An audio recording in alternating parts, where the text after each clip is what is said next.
Good morning. My name is Martin Estrada. I'm the United States Attorney based in Los Angeles. We're here today with our law enforcement partners to announce federal criminal charges related to the death of the actor Matthew Perry. Following Mr. Perry's death in October of last year, law enforcement, my office, and our partners represented on this stage began an in-depth, wide-ranging investigation. That investigation has revealed a broad, underground criminal network responsible for distributing large quantities of ketamine to Mr. Perry and others. This network included a live-in assistant, various go-betweens, 2 medical doctors, and a major source of drug supply known as, quote, the ketamine queen. We charged 5 defendants in this matter. These defendants took advantage of Mr. Perry's addiction issues to enrich themselves. They knew what they were doing was wrong. They knew what they were doing was risking great danger to Mr. Perry, but they did it anyways. In the end, these defendants were more interested in profiting off Mr. Perry than caring for his well-being. I'm going to talk about the indictment, the allegations, and the charges in more detail. On October 28, 2023, Mr. Perry was found deceased in his home. An autopsy was conducted following his death. That autopsy showed that he had died due to the acute effects of ketamine. Ketamine is a controlled substance. It has some legitimate uses, but it is also used illegally. It is used by people seeking to disassociate from reality. It can cause serious health effects, serious health problems, including loss of consciousness, including spikes in blood pressure, and including respiratory issues that can deprive the brain of oxygen. For that reason, it is a drug that must be administered by medical professionals, and the patient must be monitored closely. That did not occur here. This investigation focused on who supplied the ketamine to Mr. Perry. As many of you know, Mr. Perry struggled with addiction in the past. And on many occasions, he sought help for his addiction issues.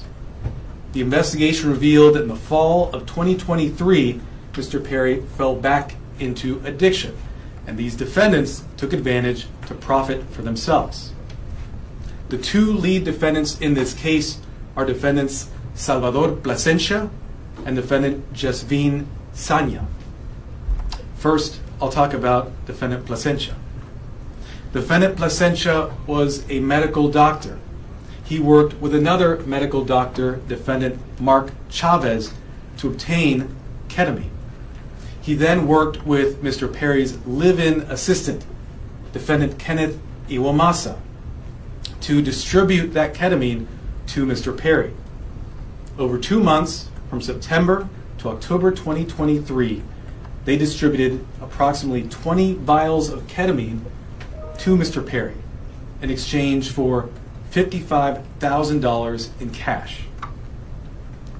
Defendant Plasencia saw this as an opportunity to profit off of Mr. Perry. He wrote in a text message in September 2023, quote, "I wonder how much this moron will pay." He also stated in text messages that he wanted to be Mr. Perry's sole source of supply. He wrote in a text message that he wanted to be Mr. Perry's, quote, go-to for drugs. As a doctor, defendant Plasencia knew full well the danger of what he was doing. In fact, on one occasion, he injected Mr. Perry with ketamine, and he saw Mr. Perry freeze up and his blood pressure spike. Despite that, he left additional vials of ketamine for defendant Iwamasa to administer to Mr. Perry. Of course, defendant Iwamasa had no medical training to speak of. Defendant Plasencia knew what he was doing was harming Mr. Perry. He had spoken to another patient in mid-October 2023, and he told that patient that Mr. Perry was spiraling out of control with his addiction. Nonetheless, defendant Plasencia continued to offer ketamine to Mr. Perry. Likewise, defendant Sonia knew what she was doing was harming defendants and also Mr. Perry. She took advantage of Mr. Perry by selling large amounts of ketamine to Mr. Perry over a 2-week period in October of 2023. She sold approximately 50 vials of ketamine for approximately $11,000 in cash. She worked with a broker, defendant Eric Fleming, and also the live-in assistant, defendant Iwamasa, to distribute this ketamine. Sonia and the broker, defendant Fleming, saw this as an opportunity to profit off of Mr. Perry. In a text message, the broker wrote, quote, "I wouldn't do it if there wasn't a chance of me making some money for doing this." Defendant Sonia sold the batch of ketamine that resulted in Mr. Perry's death on October 28th. Officers later searched defendant Sonia's home. During that search, they found what amounted to a drug-selling emporium.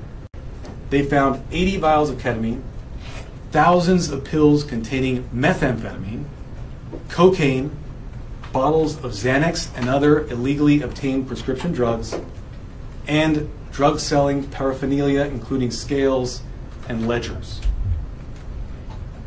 As I mentioned, the defendants in this case knew what they were doing was wrong. When they'd refer to the ketamine, they used coded language. They'd refer to it using terms such as, quote, Dr. Pepper, or quote, bots, or quote, cans. Also, defendants Placencia and Chavez, as medical doctors, knew full well this was not the proper way to administer ketamine, and they even talked about that in their exchanges.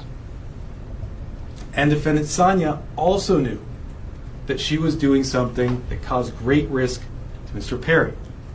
In fact, during this investigation, we learned that several years before, in 2019, defendant Sonia had sold ketamine to another customer.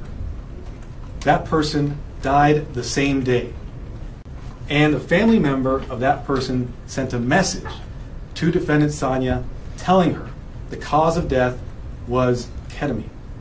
Nonetheless, defendant Sonia continued selling drugs, including the ketamine that ultimately killed Mr. Perry. That other victim was a person named Cody McLaurin. He died in 2019. As a result of this investigation, we have filed a drug distribution charge related to the death of Mr. McLaurin. After Mr. Perry died, these defendants tried to cover up what they had done. On October 28th, after reading news reports of Mr. Perry's death, defendant Sonia wrote a text message to defendant Fleming saying, quote, delete all our messages. Likewise, after Mr. Perry's death, defendant Placencia falsified medical records and notes to try to make it look like what he was doing was legitimate.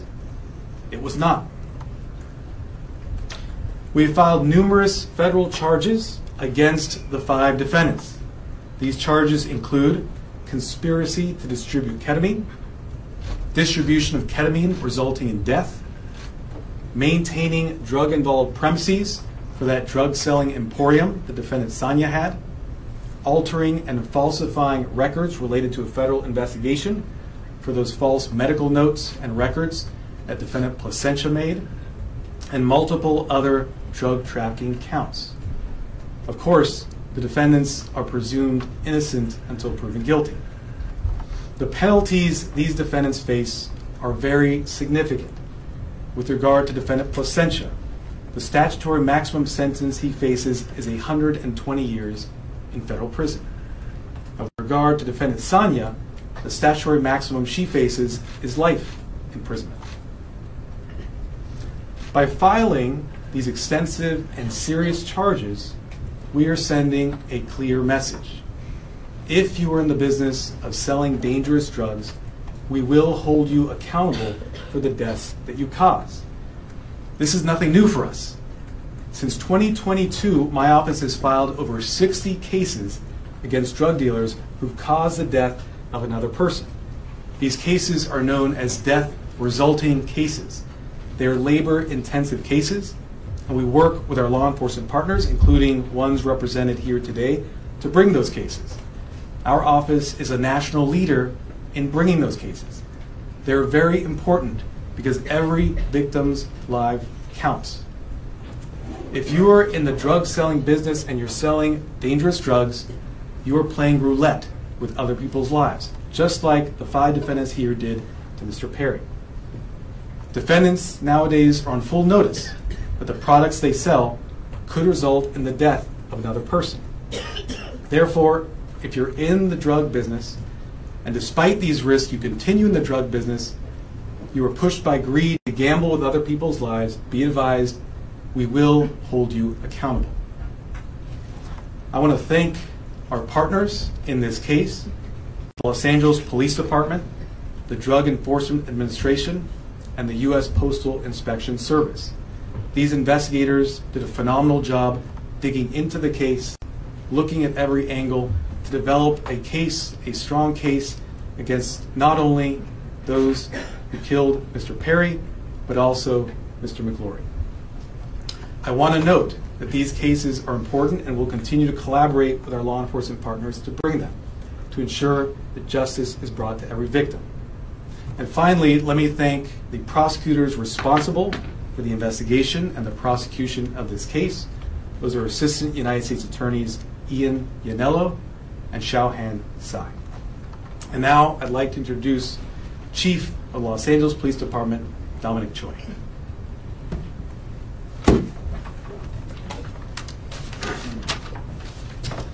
All right. Good morning, and thank you, Martine.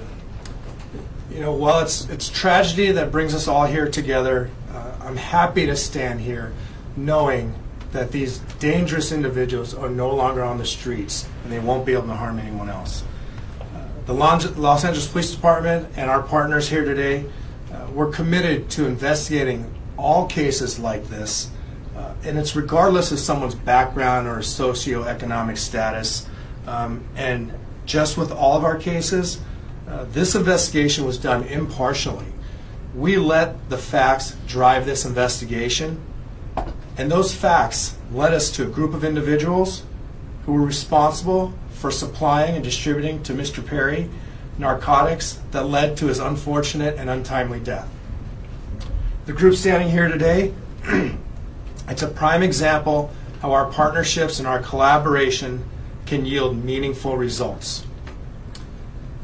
I want to thank LAPD, our Robbery Homicide Division, who is standing in the back there, the U.S. Attorney Martin Estrada and his team, the DEA and her team, as well as the U.S. Postal Inspection Service and their team for their hard work, diligence, and real patience. Now, I know people think this took a long time, but there was a lot of work, a lot of investigative strategies that went into this to make sure that there's a solid case and that we can pursue this in the courts. Our relationship with our federal partners, it helps us ensure that these criminals will have meaningful sentences and be an example for anyone that is willing to risk or jeopardize distributing and supplying unlawful or narcotics to anyone. And I just really want people to know that that is the message.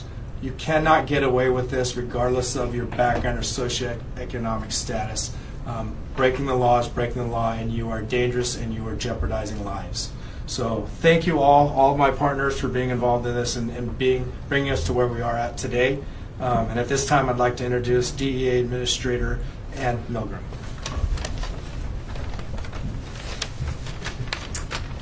Good morning. Today we announced charges brought against 5 individuals who together are responsible for the death of Matthew Perry. Each of the defendants played a key role in his death. They falsely prescribed, sold, or injected the ketamine that caused Matthew Perry's tragic death. In the United States, most forms of ketamine are only approved by the Food and Drug Administration for anesthesia. A nasal spray version is approved for treatment of depression, but only in a certified medical setting. Here, Matthew Perry sought treatment for depression and anxiety and went to a local clinic where he became addicted to intravenous ketamine. When clinic doctors refused to increase his dosage, he turned to unscrupulous doctors who saw Perry as a way to make quick money. Dr. Plasencia and Dr. Chavez violated the oath they took to care for their patients. Instead of do no harm, they did harm so that they could make more money. Without performing any medical evaluation or monitoring, they supplied Matthew Perry with large amounts of ketamine in exchange for large sums of money, charging Perry $2,000 for a vial that cost Dr. Chavez approximately $12. As Matthew Perry's ketamine addiction grew, he wanted more, and he wanted it faster and cheaper. That is how he ended up buying from street dealers who sold the ketamine that ultimately led to his death. In doing so, he followed the arc that we have tragically seen with many others, whose substance use disorder begins in a doctor's office and ends in the street. Perry turned to his street dealer, Eric Fleming, who sourced his ketamine from a drug trafficker known as the Ketamine Queen, Jasveen Sangha. The ketamine supplied by Sangha would ultimately be the dose that took Matthew Perry's life. Sangha knew that the ketamine she supplied could be deadly, since in 2019 she had sold ketamine to Cody McLaury, who died at the age of 33. But despite this knowledge, she continued to sell ketamine and methamphetamine throughout Los Angeles. Matthew Perry's journey began with unscrupulous doctors who abused their position of trust because they saw him as a payday, and it ended with street dealers who sold him ketamine in unmarked vials. The desperation that led Perry to these individuals was not met with help, as it should have been from the doctors, but instead it was met with exploitation. Exploitation by those who should have guided him toward help. This betrayal of trust is at the heart of this tragedy. Since 2023, DEA has investigated nearly 500 drug poisoning and overdose cases just like Matthew Perry's. We run a national initiative known as OD Justice, where we work with our state and local law enforcement partners to conduct investigations after someone has passed away. And it is important to note that the national model we today have in every 50 state across the United States is based on the work that started here in Los Angeles. We began this work with our partners in the Los Angeles Police Department and with other local police departments and sheriff's offices in California, in the Los Angeles area, and with the U.S. Attorney's Office. And today it stands as our national model for this critical work. Together, as part of OD Justice, we work to bring justice for the lives that have been lost and to stop others from dying. Regardless of the size or scope of a drug distribution network, the DEA will work nonstop to uncover and disrupt this illegal activity, and in this case, the deadly activity. I want to close by noting that Matthew Perry's death is not just a tragic overdose.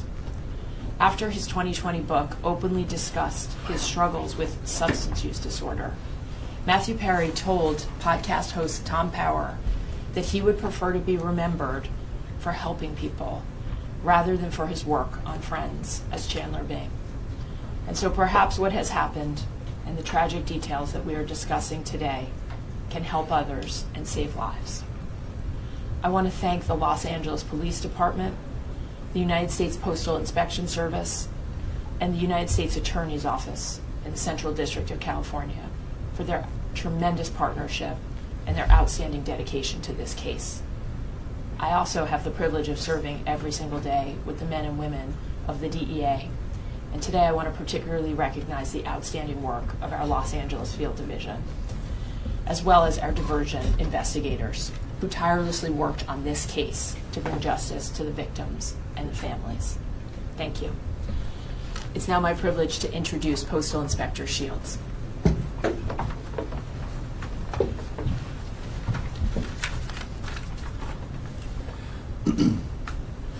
Good morning, and again, welcome. I'd like to thank U.S. Attorney Martin Estrada for his tireless dedication to protecting the residents of the Central District of California and his partnership in the Postal Inspection Service. As the nation's oldest law enforcement agency, the Postal Inspection Service has had a long, proud, and successful history of combating criminals who misuse our nation's postal system and cause harm to our employees and customers. This is our mission.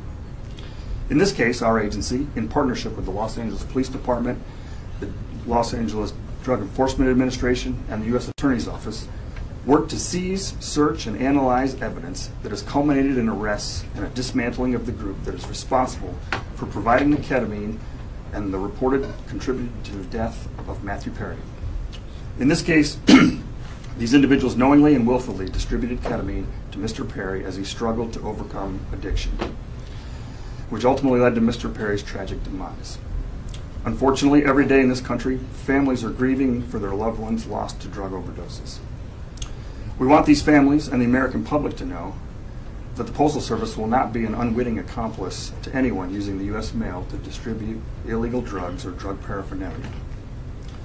The Inspection Service continues to work tirelessly to rid the mail of illicit drugs, fight drug trafficking and the associated violence, preserve the integrity of the mail, and most importantly, provide a safe environment to postal employees, customers, and the American public. The Postal Inspection Service is turning the tide against drug dealers. Detecting and stopping their shipments is only the beginning. Tracing illegal drugs back to the source and shutting them down is the ultimate mission. Once again, a tremendous thank you to our partners in federal and state and local law enforcement, as well as the U.S. Attorney's Office, for their continued collaboration and hard work in support of this mission. Thank you.